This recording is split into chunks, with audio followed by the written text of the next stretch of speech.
תלמידה שלחה לי עבודה בגיאוגרפיה לאייפון. היא אומרת לי איפה נמצאים הקבצים בסקיידרייב, שאני אפתח את העבודה ואני אוכל לראות את זה.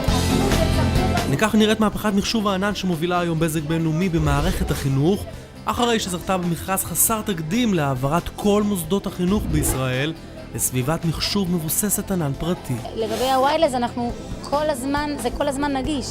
כל הזמן, לא צריך לחכות, לא צריך ללכת לחדר מחשבים כדי לפתוח את הדברים. זה נמצא באייפון של המורה, זה נמצא בכיתה, זה נמצא בחדר מחשבים, זה נמצא בכל מקום. ולמה בענן? בדיקת צוות החדשות בבתי הספר שבזק בינלאומי כבר חיברה אל הקדמה הזאת, מעלה שמדובר בשינוי דרמטי, לא פחות, בכל הקשור לניהול החינוך. זו מהפכה אמיתית. זה מקרב את התלמיד, זה הופך את המורה להרבה מעבר למורה שמלמד 5 שעות או 6 שעות. הוא בעצם מנהל את הזמן שלו בצורה הרבה יותר יעילה. הוא רואה את העבודות אונליין, הוא רואה אותם בענן, הוא גם כותב הערות ישר, בלי לקבל hard copy, וגם שומר על איכות הסביבה באותה מידה.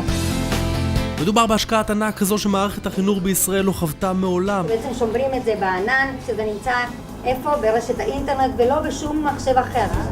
בעצם הבית ספר בבית הוא רצף אחד. התלמידים עובדים על קבצים, על עבודות בתוך בית הספר, שמים אותם בענן וממשיכים בבית. אם יש שאלות, הם יכולים לעשות שאלות ולהעלות אותם דרך המסנג'ר. אנחנו עושים חזרות למבחנים דרך המסנג'ר.